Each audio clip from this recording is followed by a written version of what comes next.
And I think this is a lesson for builders like you and me. And if there are any founders out there, I think that there's something to learn here. So difficult position for Coinbase, I think. Best case scenario, she was very naive, extremely naive.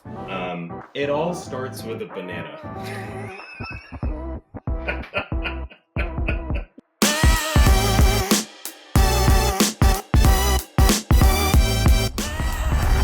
Welcome to Sol Brothers Yeah. with my friend Eno and myself, Simon, where it is our job to throw you into the Solana rabbit hole and show you around in our exciting ecosystem. Our mission is to teach you the latest and greatest that's going on in Solana so that you never run out of fun stuff to talk about. Hey, Simon, how are you doing? I'm good, Eno. That was smooth.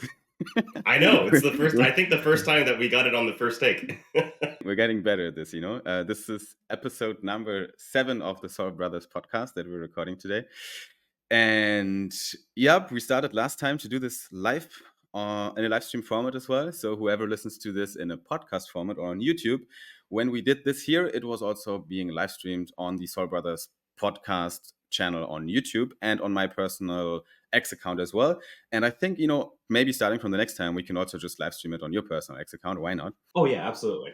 Simultaneously, so we just reach all our network, all the right people. Our main mission here in the Sol Brothers podcast is to really just dive into the latest updates on Solana.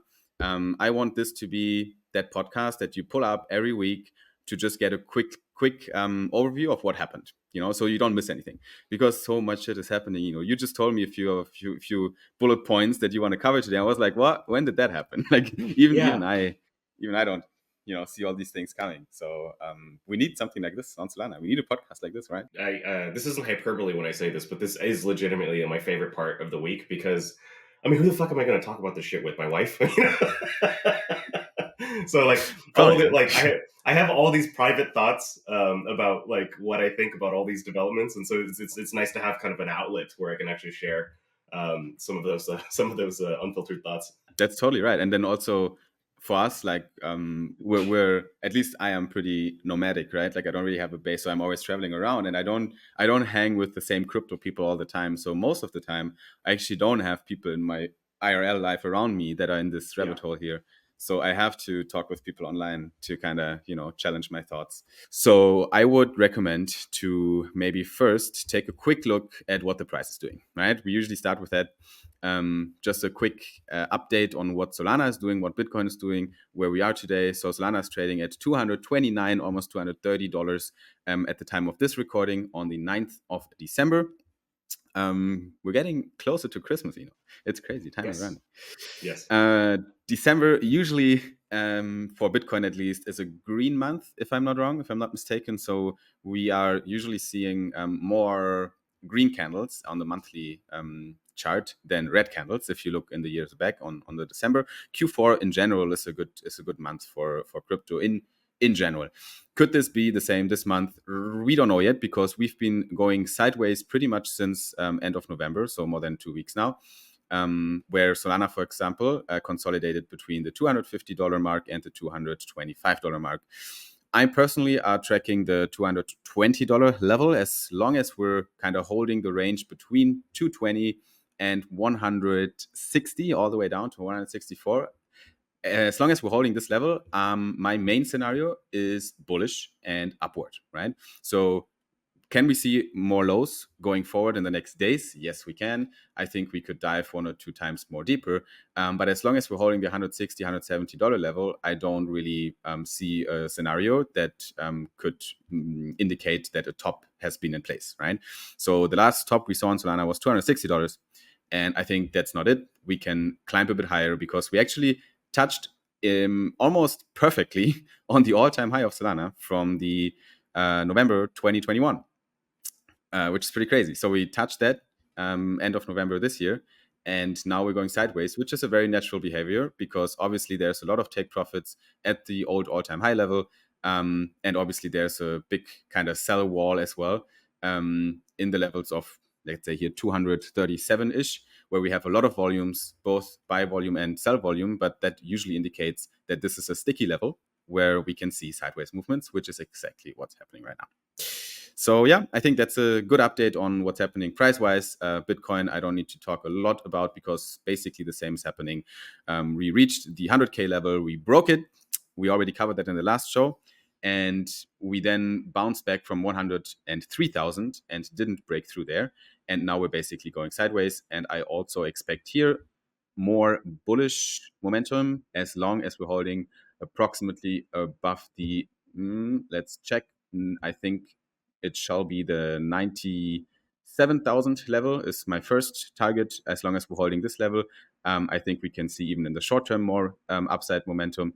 And then there will be a next support around 93,000. So we actually saw a huge red candle. Did you experience that live when that happened? This thing No, here? no, I did not see. I did not see that live. It was actually crazy. I think I've read Yeah.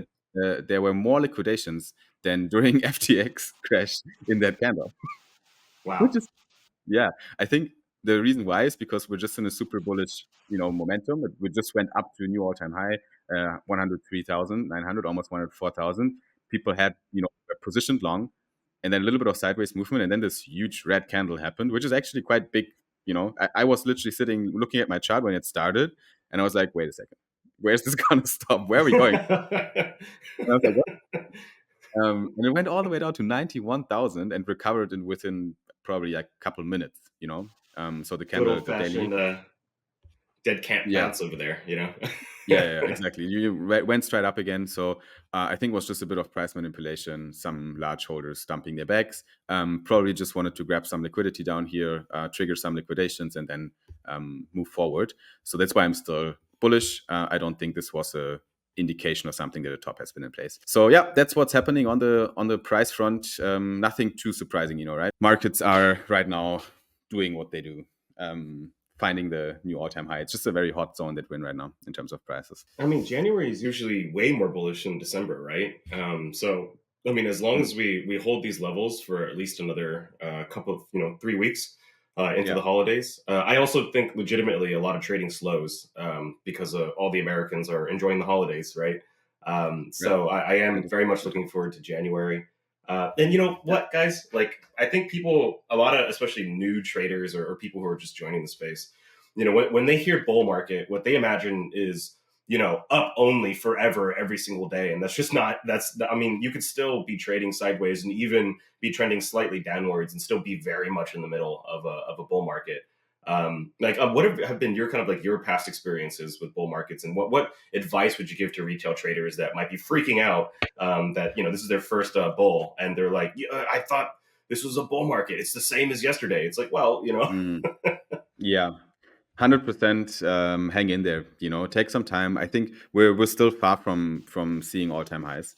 This was not the end of the bull market yet, and that's not just my take, that's the take of most of the analysts right now and people in the trenches. So I think patience is good, and also taking profits is also good because that gives you mental health and kind of just a little bit of a calm feeling if you take profits once in a while. So while I want you to be patient, I also want you to at least consider taking your initial investment out at some point, right? So there might be a price in the 120, 130,000 region where we are closer to a potential top, and we don't know if we're going to go back price-wise or if we're going to go higher. I think that would be a good moment to realize some profits, so at least that you can sleep at night knowing, hey, I cashed out a little bit, but I still have skin in the market. So if we go higher, I'm good. If we go lower, I'm good. It gives a bit of peace of mind. I've heard a podcast a long time ago. I have no idea who said it, but I think it was very valuable advice for traders and investors in general. Like when you invest money, I ask you, what's your why do you do it? Just tell me one reason. Why do we invest money? What do we want? Very simple question. make some goddamn money. Exactly, right? We just want to make some goddamn money. We want price go up and accrue a bit more wealth, right? It's about preserving our wealth and get more wealthy, right? But Yeah. at what cost? Do we want to do that with sleepless nights because we're stressing over prices and we're stressing over being liquidated because our leverage is too high? That's not worth it. Like we want to build wealth with peace of mind and having a good life while we do it, right? And you can do this best if you do some of those best practices, which is minimize your leverages, don't go too crazy, especially if you're not a professional, and even if you're professional, you're losing money when you put the leverage too high. It's a gamble. Take profits when you feel it's time to take profits, and be patient and wait for higher prices with the skin you have left in the game. That's it, right? That would be my advice. I'm very much a fan of the phrase "spot and chill." Yeah, that makes a lot of sense. And speaking of which, this is the leading a perfect segue into our first topic today, which is a very feel good piece from Will Price. But a little bit of background here. Will says that 10 years ago he sent his brother, a tenth of a Bitcoin as a birthday present. Very, very sexy screenshot. At the time that he sent it in 2014, it was worth $62. And after Bitcoin hit its all-time high, or shortly afterwards, he sold that Bitcoin for about 10K. So that is the ultimate definition of spot and chill. I would almost go so far as to say he probably forgot about it. And I'm actually shocked he still has access to that. I mean, because most people, especially if they're casual, right? They would have lost the ledger that it came on, or they would have forgot the Many account. people did. Yeah, sure. Happened to the best. It's a a blessing that it wasn't like Mt. Gox or like some other, or even FTX. I mean, it wasn't around back then, but you get my point. Like, there's been plenty of exchanges that have come and gone since then. So this hold and sell is a miracle in its own weird way. It 100%. Shouldn't be. Yeah, I think honestly, the chances to lose the money that you invested 2014, 15, 16 are so much higher than keeping it. Either the exchange crashed, or you just got cold feet and you cashed out when Bitcoin hit 5K or something crazy back then. So it's just very tough to hold on to it. So good job for that gentleman to keep on holding. Yeah.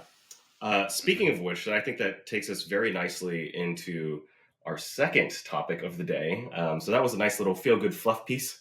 But Hawk Tua, spit on that thing. That's so ridiculous. Did you know her before this, Because I didn't. No, I mean, like, I was aware of the meme movement that went, that went viral. The movement. Okay. I wasn't there. But I didn't realize that she was going to be launching a token like that. I found out about that after the fact, because of course now, like, anything that grabs attention, the first move is like, well, this has everyone's attention, so let's monetize it in some way, But you want to talk a little bit more about this? So basically what happened, very straightforward. She created that meme a while ago, actually. I don't know exactly the timeline on this.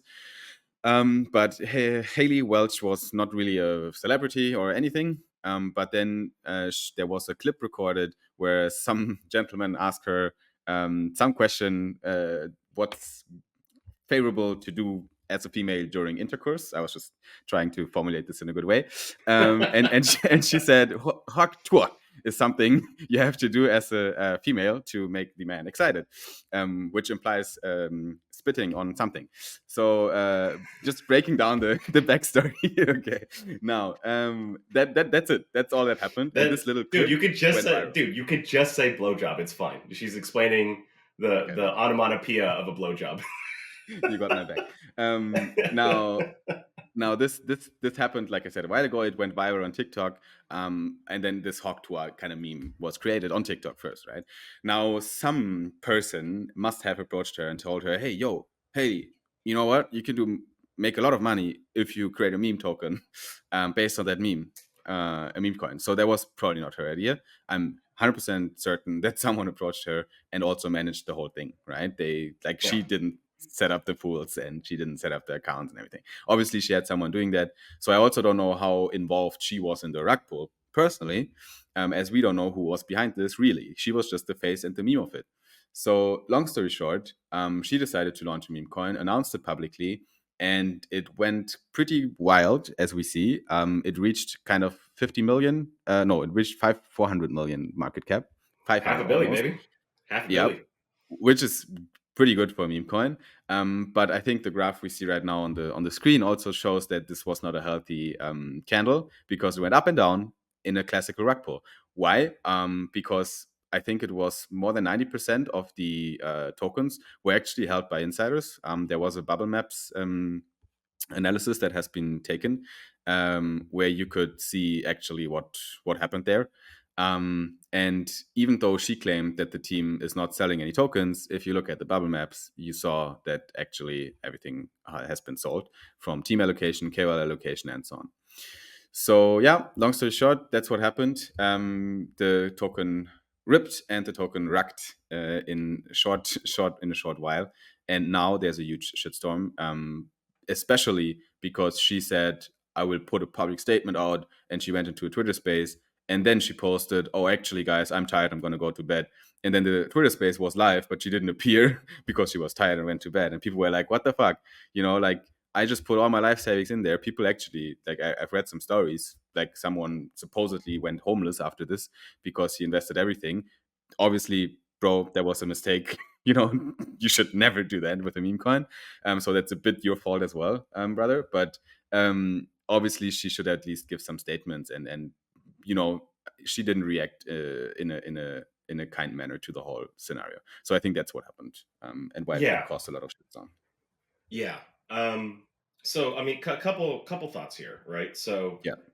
first, let's just talk about her compensation as I understand it. So like up front, she got like over 100K for it, and then they were promised to share a portion of the proceeds of the sales, obviously with her. Now there's debate here about how much she knew about what that would actually mean, right? Like I've seen a few screenshots, but like as with anything, I don't really believe everything I see on the internet, especially screenshots of conversations, because those can be easily manipulated. But hey, if we take it at face value, it suggests that she knew that they were going to purchase some portion of the token. I am led to believe that she didn't know how much of the token they would be purchasing, or what that would even imply. I mean, no disrespect to Haley. I don't know her background or what she's familiar with or what she cares about or pays attention to. But it's entirely reasonable to think about a scenario in which she does not really understand how price charts work and liquidity and like what a typical rug pull looks like, right? Of course. I think that it's. I'm not saying that she's dumb, but it is possible that she doesn't know or is not familiar or doesn't care and will just trust a team to take care of that for her. So I think worst case scenario. She was fully aware. She knows exactly what she's doing. She stole millions of dollars from investors. Best case scenario, she was very naive, extremely naive. She got and rugged. she got rugged in a sense, yeah. But like if we don't want to, there's this perception of crypto being a scam, and a lot of it is, and we do need to. I want to make it clear, we do need to clean this up.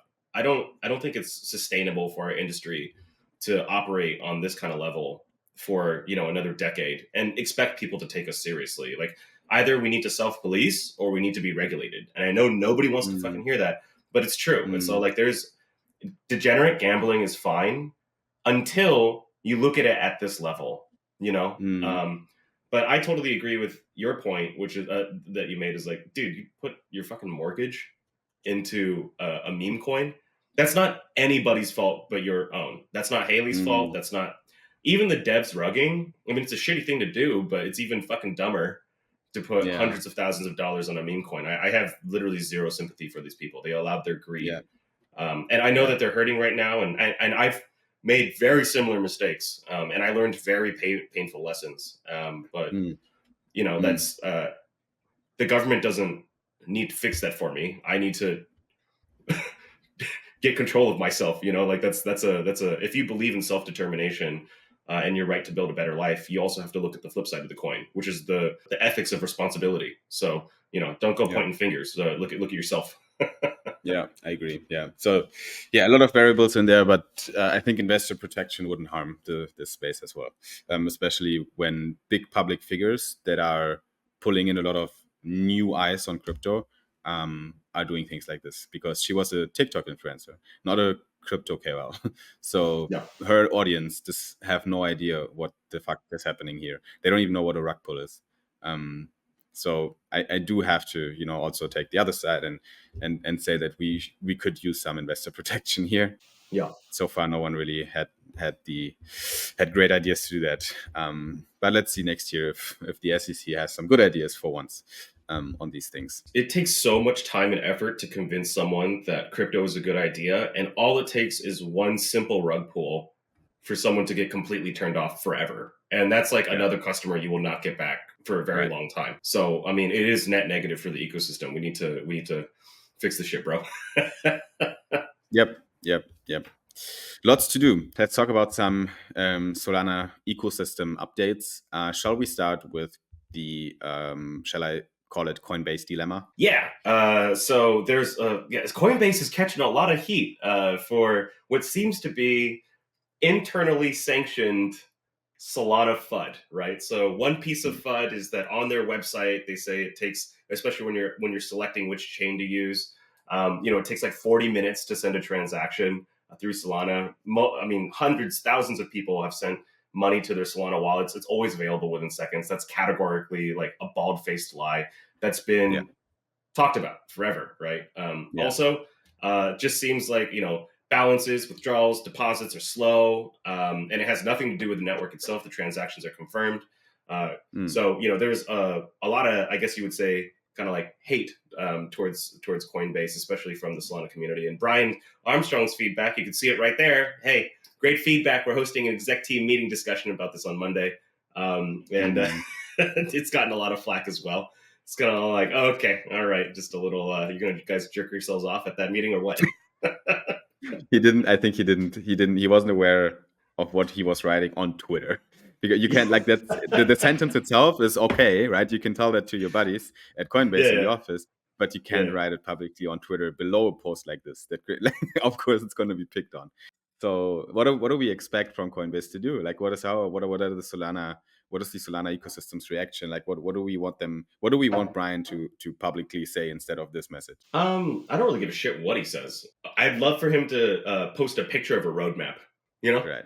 Like, I don't need him to type anything. It's like, what are you going to do about it, right? And like, there's a conflict of interest here, right? They have Base, and their whole narrative around Base is that it's the fastest, it's the quickest. And don't get me wrong, it's a perfectly decent L2. So like, no disrespect to Base at all, quite frankly. But what do you think about when you have your own chain that you're very much, you're due to your own financial interests, you'd like to promote?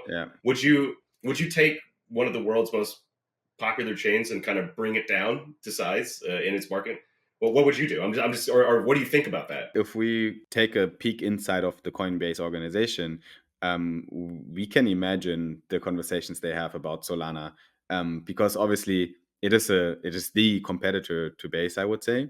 There's a lot of similarities between Base and Solana in terms of the community, even the sentiment around it, also the technicalities, right? So I think it's definitely the L2 right now that you can directly compare to Solana what's going on. And one good example is the amount of memes being traded on Base compared to Solana as well. It's a big narrative on Base as well. Now, as an organization, basically leading the development of that L2, the incentives are hugely misaligned when it comes to integrating other blockchains that are not Base, but in the same bucket. So I think this misalignment of incentives makes it very difficult for Coinbase as an exchange to be neutral for all other ecosystems. It's just impossible almost. So not sure how they manage that internally. The only way to do that would be to completely separate Coinbase from Base, from the L2. There shall be no overlaps of teams, departments, incentives. All the company stats need to be separate as well, which is not the case, I think, right now. There's a lot of HR overlaps as well, obviously, which would cause those issues. So difficult position for Coinbase, I think, to be in with that L2 that they set up. That's why I really liked that last part of Chris's tweet, which is like, I know it's possible because Kraken FX does a great job supporting Solana, and if things don't improve, then you might lose business to Kraken. Like that argument, it's such a smart argument to make to someone who looks at things from a top-down level. It's all like, look, I understand that you have your own incentives here with regards to Base, but you still have your core business. And Base, as of yet, is important to you, but it's not your core business. You will fuck up your core business if you don't figure out the user experience for Solana, which people love and want to use. There's lots of demand. It brings a lot of people to your exchange, quite frankly. They want to use Solana. So I think that's exactly the right way to think about it from the executive level. over to the corporate bigwigs over at Coinbase. But yeah, I think all your points were exactly correct as well. Cool. Let's see where this journey goes next. Let's touch on some Solana ecosystem updates of projects built on Solana and what they are shipping right now to the users. I think one that we can pull up would be an update from Camino. Yes. Camino Swap, ladies and gentlemen. It's a competitor to Jupiter Swap. I'm not so sure if it's an aggregator though. So that's kind of my main concern here, is because Jupiter itself is not like a DEX. It's a DEX aggregator, right? And I totally understand that Camino is the supposed benefits are zero slippage, zero fees, zero MEV. My understanding is that a lot of some of this will be settled off chain. Much is to be seen about the product and how it actually functions over time. But what's quite interesting to me is to see, right, kind of the development of new kind of competitor, like direct competitors to Jupiter, because Jupiter is such a behemoth. Like who would dare? Yeah. I mean, people need to dare. We need competition always. Yes. So that is a very good thing that we see that right now. I think this is a great post. You could check that out as well, on the government's forum from Camino. There is a kind of a good breakdown on what Camino Swap is. And I think, a UX optimized swap interface that provides reliable and efficient price execution at any size between any assets on Solana. At its core, this is why we've built Camino Swap, which is basically Jupiter, right? That's what we've been doing so far with Jupiter. And for people who want to dive a bit deeper into the actual infrastructure and how it works, actually, that's a good explanation. Instead of plugging into a DEX or DEX aggregator, thus being subject to liquidity conditions, protocol fees, and MEV, Camino limit orders broadcast every swap to a network of searchers via Pyth Express relays. So I think it is a bit more complicated than it looks like at its infrastructure level. So it is a product innovation, I would say. It's not a copy paste. We're Camino and we're doing Jupiter swaps now. It is, hey, we're Camino and we came up with a new solution to improve swaps on Solana. Yeah. And for those of you who aren't in the ecosystem, the man that's really leading the charge for Camino, especially on the technical level, his previous handle on Twitter and on Telegram, I believe, used to be Y2 Kappa. Since Breakpoint, he presented at Breakpoint, has been, he doxed himself and is public with who he is now. He's now goes by his, I don't know if it's his government name, but he goes by Marios. Very smart guy. I personally like him a lot. There's some teams that you meet, again, no naming names, perhaps less technically proficient than others. But I would probably rank Camino in top 10. I mean, there's hundreds of teams on Solana, right? But I would put Camino for top 10 in terms of technical capability. What I like about Marios even more than just the technical bits, because like, for example, the man that's leading Pump.Fun, Stack Overflow, spelled with STACC, he's also a technical genius, but I don't think he's thinking too much about risk, right? Whereas Marios, he's one part technical whiz, and second part DeFi safety advocate. I'm very bullish on founders that, and it also shows to me that I can trust them. If not only they're building great products, but also like willing to say things that are against their own interest in so that consumers can benefit from the education and make the decision for themselves. And that's very much Marius' character. So I am very much looking forward to more innovation in the space that's caused by direct competition between teams. You can't get innovation without that direct competition. All right, sounds good. There was another product that launched on Solana the other day, the Orca token launch tool. What are we looking at, Yes. So Orca created this new token launch tool. So it allows you to create tokens on both Solana and Eclipse. Eclipse is a L2 on Solana, if I'm not mistaken. All tokens will be created with the token 22 and 20 token extension standard, formerly token 2022. And we need more token launching platforms beyond just Pump.Fun. Pump.Fun is perfect for folks that don't have a lot of the liquidity in the beginning and want to bootstrap that liquidity with a community. This is perfect for meme coins. I believe that this is Pump.Fun, but for serious people. Cool. you know. Yeah.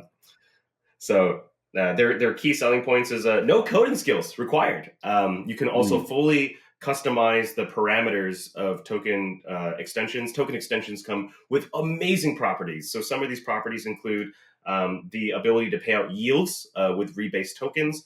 Also the ability to decentralization enthusiasts will hate this, but the ability to identify and freeze certain tokens, but in a more complex way that how do I say this, complies with local regulations. So there's just like a bunch of cool things that you can do with also anonymized transactions as well is possible as one of those parameters of token extensions. And also the last selling point of this token creation tool is also security, right? So mint authority and metadata mutability are protected. Cool. Okay. Sounds good. So we have Camino Swap, we have Orca with the launch tool on Solana. Product wise, have you ever used Moonshot? Moonshot? No. It sounds very familiar though. What is that? This year? Okay, never mind. I have no idea what this is. I take it back. Interesting. I've seen it in my timeline a few times now. So I wanted to just do a quick intro in what it is. So it is actually at Moonshot on Twitter, which is a great handle. So it's just Moonshot. And it says buy and sell memes with Apple Pay live on App Store and Google Pay in 130 countries. So very, retail friendly application, I would say. Easy to use for everyone. I can send my cousins and siblings here and they will be able to trade meme coins. And what I've seen on my timeline a lot are those kind of things. Do you see that, No, I have not seen these at all. Yeah, so basically people are posting their statements, which says the 46K of A16Z you sold would be worth $774,000 today. So it seems to have some sort of kind of history function where you can look back what you sold in your positions, and then it just creates a quick screen that shows how much it would be worth now. And obviously this screen goes a bit viral on Twitter right now. But it's essentially, that it's just a very easy way to discover, buy and sell meme coins, convert cash to moonshots in minutes. I think it's a cool product, honestly. It's nice. It looks easy to use, simple to engage with. So I'll definitely check it out. I just found it, honestly. Dude, more like convert your cash to exit liquidity quickly. Yeah, be careful, guys. Like if you use Moonshot, make sure to not, send money around. It reminds me a bit of Bullex, which is one of the leading meme exchanges, I would say, where you can trade memes a lot, which is just I'm using Bullex, but it's painful because you're losing a lot of money and you're making some here and there. So you need like 20 tries to have one moonshot. The ratio is shitty, guys. So if you want to moonshot meme coins, just keep in mind that it's the ratio. Sometimes it's worse than playing the lottery. So that's the disclaimer on this application. But in terms of UI UX and accessibility, and also this kind of Twitter share function with my X amount of X token would be worth X right now is really cool. I think it just goes to show that, and I think this is a lesson for builders like you and me. And if there are any founders out there, I think that there's something to learn here. If you can create some sort of very simple graphic that speaks to a truth that your audience wants to hear, it really works, right? So another example of this, BonkBot PNLs, right? BonkBot PNL screenshots. We see people share them all the time. People love sharing those screenshots. Also, there's stablecoin lending rates per stablecoin for Lulo. They have this bot that generates an image that shows you that for each platform of Pi USD, how much yield are you earning, right? Or for each platform for USDC, how much yield could you be earning, right? These types of very simple, it is a growth hack, right? But it communicates the value of what you're doing so neatly and so efficiently. Not every business has something like this, but if your business does have something like this, it's very smart to introduce this as a part of your kind of growth strategy. 100% agree. Yeah. Since we're talking about product, Mhm. if you're willing to talk about it, I'm sorry to bring this up, but I know that you got TGE coming up very soon. I know that we didn't talk about this earlier because a lot of the other stuff that we have to talk about is more kind of current events. We recently interviewed one of the founders of Swissborg. Swissborg is the exchange, European exchange, and then you have BorgPad, which is the token launch product. I'm very much in love with this right now, and you, not so coincidentally, I guess, are launching your token on Swissborg. Are you guys the first, by the way? We are technically the first, with one other company that are launching either one day before us or one day behind us. So it's basically the two of us that are the first two projects in the same week. What I really, really loved in our conversation with him is that he was talking about, look, this traditional model of launching tokens where you set a date and then it's a race to get to that date is kind of broken in a lot of ways, because really what you should be doing is launching tokens after you've identified that there is enough interest and hype in the token. Otherwise, you should just fucking abort, right? Like, what's the point of launching on a specific date because you committed? If your token is just going to go to zero, it's not good for anybody. People might be pissed at you, but it's not good. BorgPad is different, right? Because he said that it really does look at certain metrics that indicate that the token is ready to launch, and then within a certain window, you'll launch. And so it looks like you guys are ready. So what's going on, man? I have no idea what's going on over here. Obviously, BorgPad is a new launchpad on the block, right? So they on Solana right now, what are the options, right? Like there was LFG, right now it's pretty much paused. Everyone knows that because there's no projects launching on it. And then we have BonkPad coming up right now. We've seen DiviBet has been launching on BonkPad on Meteora. Was kind of the front end was on Meteora, but BonkPad was the launchpad they used and facilitated the sale on. And those guys are also kind of in the exploration phase, I would say. They're not, fully pushing forward. BonkPad right now is honestly the only launchpad on Solana that is really pushing marketing and saying, we're here, we're doing it. You can launch your token on BonkPad. We did our pre-sale of the token in August of the Solid token on Swissborg, the exchange, which is a leading European exchange, centralized exchange, where you can buy and sell tokens very easily. Super UI UX. I really like this application. It's one of the apps that I recommend to friends and family if they ask me where to buy crypto, because it's very easy to use.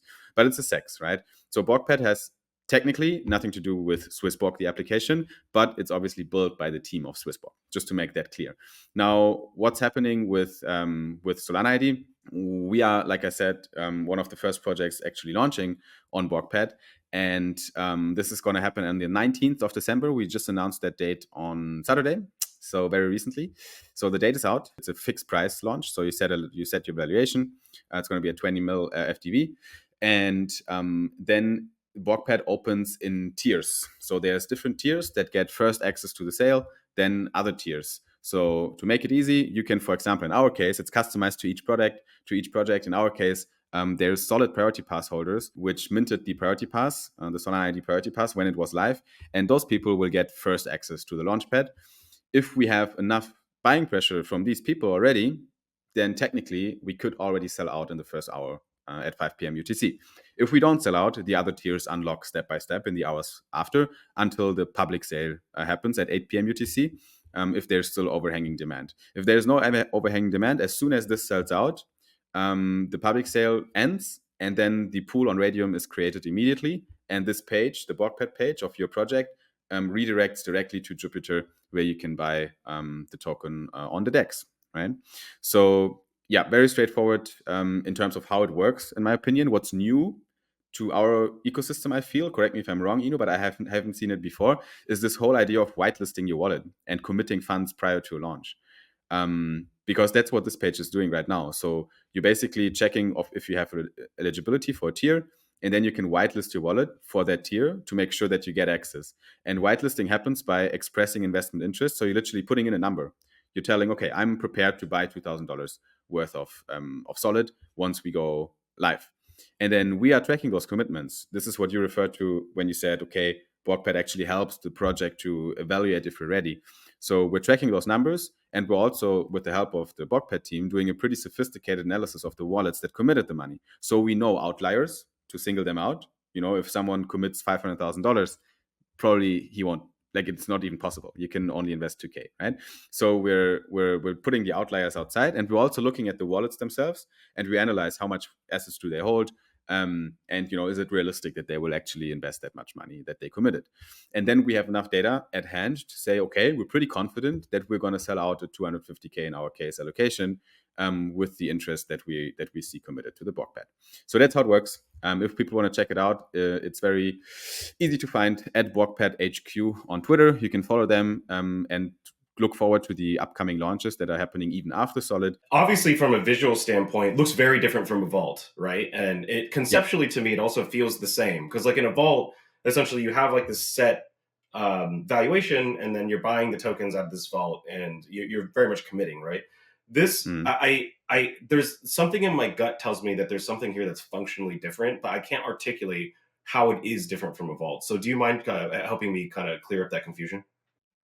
So what we see right now is literally just a commitment and not an investment. Okay, so to make that clear, there's nothing set up right now where we actually collect money. Okay, so this is just a number. I see. Right? Just to make that clear. So that's why it says express your investment interest. So we're just, it's a vanity metric, but it helps us to analyze potential interest, right? It gives us at least something to work with.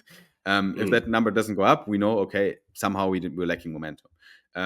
If the number goes up, we can do an analysis on top of the wallets that committed it and so on to arrive at a more realistic value. Once BorgPad is live, then the launchpad is live, and you need to hold Borg, which is the Swiss Borg token. And then each Borg that you're committing to the platform will give you half a Borg and half a allocation worth of Solid. Basically, you become a liquidity provider for the pool, providing liquidity to both sides with your Borg token. Okay, that's sick, and I understand now. Like it's also very good for BorgPad as well. Like they want you to, because Borg is the native token of Swiss Borg, not BorgPad, yes, right? Sir. Yeah, right. So, exactly. So if we check that out, you're exactly right. Look what happened after they announced the whole launches, right? Like this period here, like at least this candle here happened after they announced the upcoming 2 project launches with Solana ID and Momate. So people are loading up on the Borg to be able to invest it into the launch pools, and that's their idea of their own token going forward. By having to provide liquidity with Borg, the token, on all those great, amazing projects that launching on BorgPad, people will have to load up on Borg. Well, thanks for sharing that, man. And that more or less kind of concludes the product section of our conversation today. We do, however, have 2 other pieces of current events that we want to share with you. One of which is I mean, quite frankly, I think it's fucking hilarious. And one is I think just good for the ecosystem in general. So perhaps we'll start with like a little bit of silliness. So, Simon. Yeah. Do you know Choose Rich Nick? Bro, like when you told me first about the story, I was like, what happened? I didn't know him really before yet, but what is going on here? Actually, I know who you're talking about. So this is so we're not going to listen to this prepared statement quite yet, and we'll explain to you in a second why there was the need for a prepared statement. But this is Choose Rich Nick. You might have seen him on Instagram, TikTok, YouTube, Twitter, obviously. Look, I don't want to personally insult anybody. I truly feel like, there's performance and then there's the person, right? And oftentimes there is a separation between performance and person. But he's fucking obnoxious, and he knows that. I don't know how I feel about, like, I don't even want to get into the incident. I just want to, I want to get at the heart of like a human issue. Like, what do you think of people who publicly make an ass of themselves and do it while bothering people? It's like, it's different than, I mean, and like, you could even put Steve-O in this category, by the way, the Jackass Boys. I mean, they used to do this all the fucking time, right? Like, arguably the Jackass Boys were the first to do it, to be loud, obnoxious, rude, really socially antisocial, and to do this in a public way on film. I mean, like, I grew up in a very traditional household, so my default, no, seriously, like I come from a very like traditional Asian household. So when I see shit like this, I go like, get a fucking life, you losers. I mean, like, what? that's my initial reaction. Do you have an initial reaction when you see that? welcome to the 21st century. Like we're just living in crazy times, bro. I think the world is a bit broken. Society has its issues, and we need to make sure to understand that. I don't think it's good. Honestly, it's not a net positive for the world. So what happened there was freaking ridiculous, and it's just yeah. Give us the context, because this is insane. It all starts with a banana. Yeah. Yeah. Let's stay Uh, serious and talk about Justin Sun's banana. Let's go. yeah. Yeah. Uh, so yeah, Justin Sun, obviously the creator and founder of Tron. He bought a $6 million banana called the Comedian. Um, it's a piece of performance art where they give you very exact technical specifications for how to display the banana. Right, that's literally what you're buying. And since it's a real banana, it's not like a acrylic banana. It's a real banana. You need to change the banana very frequently. And there are instructions on that too. When to change the banana, how it's supposed to look like, at what angle the tape is supposed to be placed, and it's dumb, right? There are 3 versions of this. Justin's son bought one of them Hmm. at Miami Art Basel. You know that Art Basel is going on in Miami, right? Yeah. We got Yeah, someone I on the mean ground Art Basel. actually from our team. Yeah, Benny's there. one of the biggest art fairs in the world for serious collectors. It's where you go if you want to buy pieces from up and coming artists, including this dumb banana, right? And he goes and he eats this banana on stage after he bought it for $6 million, and he goes, "It's not about the banana; it's about the statement of art." And trust me, I museums are actually my top of my list for what I love to do on weekends. Tell me again, how much was it? 6 million, man. 6 million. Yeah, Okay, man, six six million. million. Okay, 6 million for the It, for the banana on a canvas, taped. no, on That's a it. wall. That's On a wall. On a wall. On a wall. Wait a second. What are you buying? Are you buying the wall? You're buying the technical specifications and the right to display it in that way wherever I look. I get the look. Okay, keep going. There's but dude, there's Yeah. like cool art in the world, right? Sorry, small segue, but Yeah. there's like cool art where that's like they take a shark, Mm-hmm. that, and then they put it in acrylic and they preserve it with formaldehyde, and now you got like a great white shark in a piece of acrylic. That's really cool, right? And Yeah. like visually very striking, and it's like kind of baller if someone goes into your $200 million mega mansion and they see a Mm-hmm. fucking acrylic shark and say, "Is that real?" It's like, Pretty yes, cool. that's a real. That's sick, right? Yeah. This though, it's like you have the right to display this Yeah. piece of art and then It's call it pretty yours and then silly. call it. Yeah. Yeah, I mean, It's just silly. I probably should, put a version of the Comedian on my wall and change it out every few days. But anyways, that's besides the point. So uh, for anyone who's listening, you might just be like, okay, what the fuck does this have to do? What is an apology and a banana on a wall have to do with anything? Well, Choose Rich Nick apparently went to a party. It was a yacht party in Florida at Art Basel, and he, by some reports on Twitter, was escorted by police outside of the yacht party. He was kicked off, right? And Kobe claims that, like Justin Sun's banana, he spray painted his penis yellow and then taped his penis onto onto the wall. Um, and a little clarification is it wasn't so much a baby carrot, but more of a shin kurora, which I believe is a Japanese. Is a Japanese, which isn't Okay. a baby carrot because baby carrots are, Okay. Yeah. Yeah. Yeah. Okay. Okay. So this man, okay, painted. Okay. Yeah. And then well, taped it no, to the wall. allegedly, allegedly, Allegedly. allegedly, Allegedly. yeah. Right. And then And that Choose Rich that's what they Nick, talk about. Yeah. yeah, releases a statement apologizing for whatever it is he did. You know what's really suspicious about this whole incident, Simon? There's no fucking, like, literally in any other, dude. There's cameras fucking everywhere. There's security cameras. Yeah. There's people with their phones and everything. Owned. There's no footage of what happened, and no one who's was at that party is explicitly saying what happened. He's not saying what's happened. His lawyers have advised him, obviously, not to say what he did. Yeah. He apologized to the Avalanche community, said he won't do it again. He went too far. And then he claims that, Kobe is defaming him, and that is not what happened. Mm. And usually, if your lawyer advises you to say that, it's probably not what happened. So I think that the likelihood that he actually did do that, painted his dick Mm. yellow taped it onto wall is actually quite low, especially if he's putting out legal statements like this.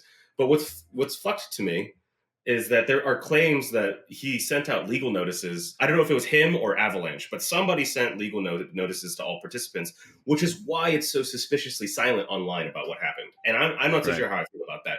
Hey, you want to act like an asshole in public? Fine. But then now you're going to restrict people's right to talk about what happened? Like, I mean, I don't know if that's what's happening, but that's what it smells like to me. Something's rotten in Denmark, and I don't like it.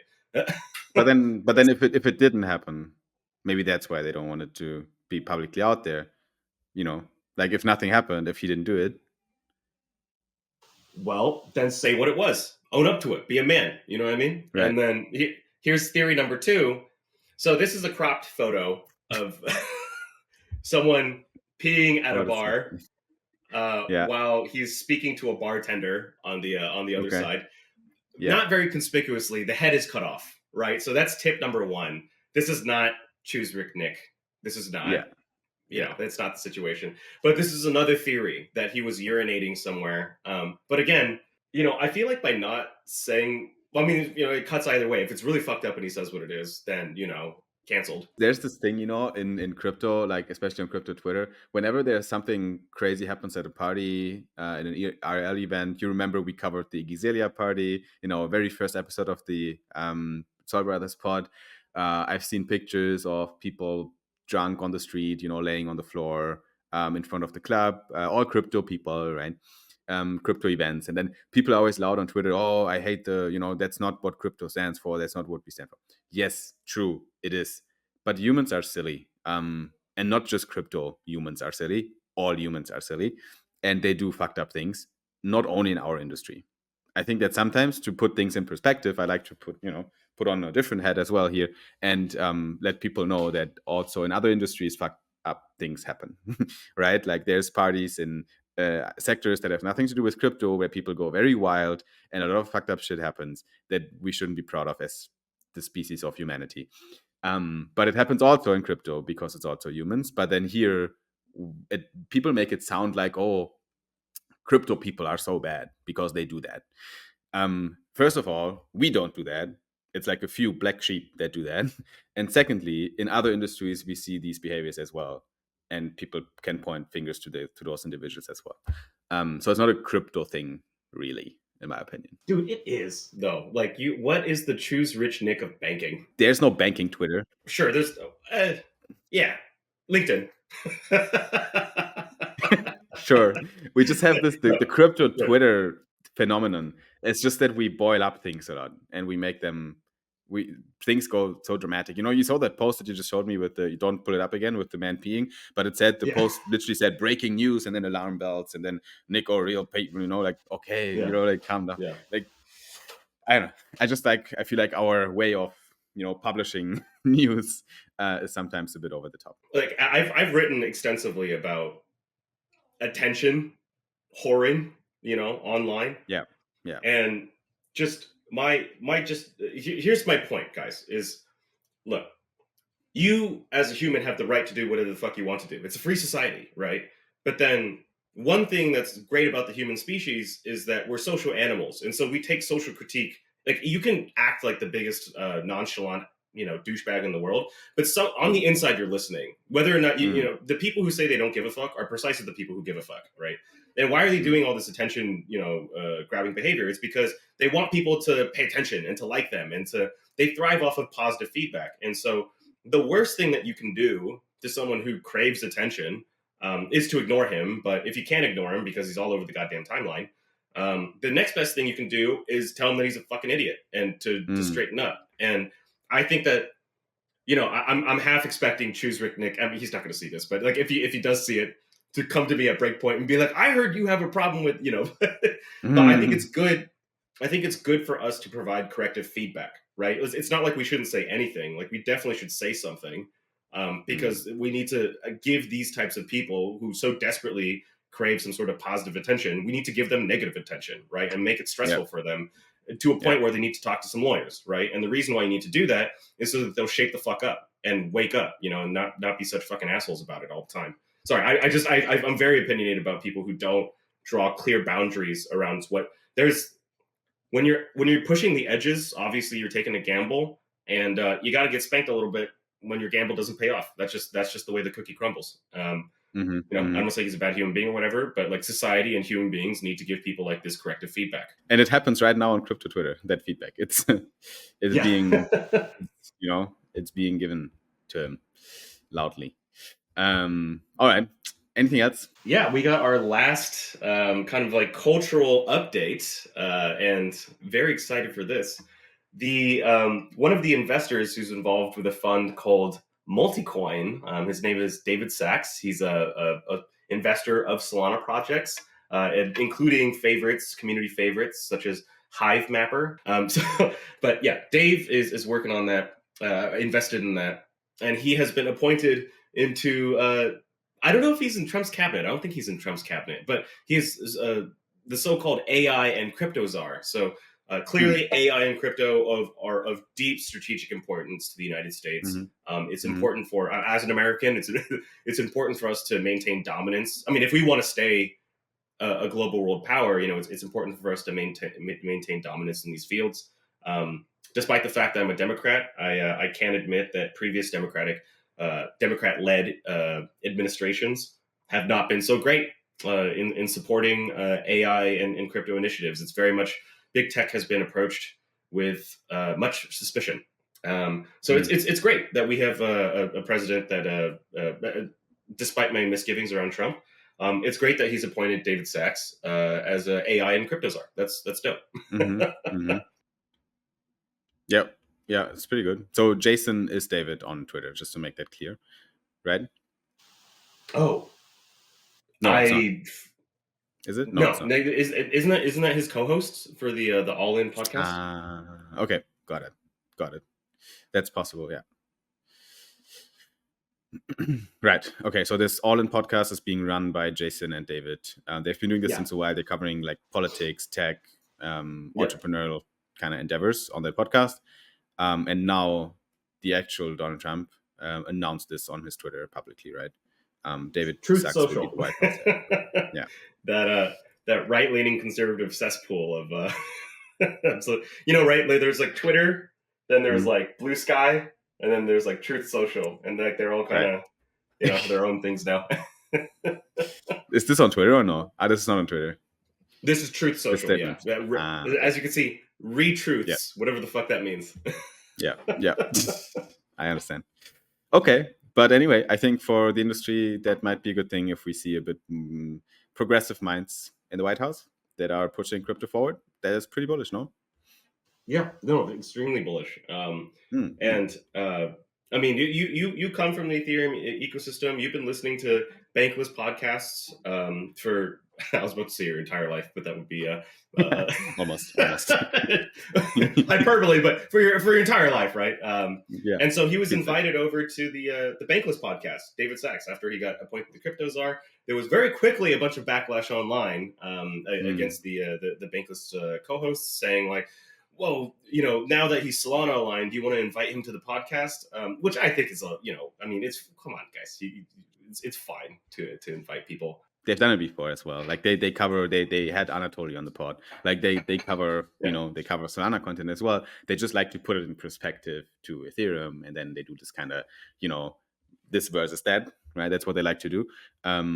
Which is good. It gives perspective. I think we know Bankless Pod is biased the same way as Soul Brothers are biased. Like it's pretty obvious the way we do it. We as podcast hosts, we can try to do it as neutral as possible. But the audience that listens to these podcasts, I think they come in with the expectation of listening to a biased podcast, right? They want to have Solana. If you want to have Solana coverage, you go to Soul Brothers. If you know everything about Ethereum and you want to hear the bull case for Ethereum, you listen to Bankless usually, right? That's what you can expect as a audience as well. But I would like to see him on the pod. I'd like to see David Sachs on Bankless. Not gonna lie. I really don't like the tribalism on. Like I understand that hey, if it's your bags versus my bags, I'm gonna FUD your bags, right? I understand the underlying human nature of it, but I don't like it, right? It's like we should be growing the pie together. Like, what the fuck is this? It's like exactly, yeah. And we mostly are. Like on crypto Twitter, the bankless guys, David and Sean, they are a bit more controversial in terms of Solana. But I know they're in the pod, they are pretty neutral and pretty fair as well. Like, they never FUD Solana really. They cover it, honestly, the same way I would also talk about Ethereum. Like we're not, like, at least I've never called myself a maxi of anything. I believe in technology, I believe in community, and I believe in things that work. And it happens that Solana ID was just primed to build on Solana. That it was a strategic move for us to do that as a company. Me personally, I'm very bullish on the whole crypto sector in general. I think the Ethereum ecosystem has its flaws, but it also has its place in the industry. That's a topic that we touch on that in a lot of episodes, and we always conclude that we should do an episode basically deep diving a bit into ETH versus Sol, maybe in a as neutral as possible manner. So we might do that at some point. Absolutely. Well, we got a couple people in the pipeline that we might contact. Fuck, we might even get the bankless guys here. Or, I mean, quite frankly, we'd be joining their pod. They got the larger audience. But that'd be cool. Actually, yeah, maybe I think it's more realistic that we get them here first. We can make it happen. That's the journey we're on, right? Step by step. For now, Sol Brothers are.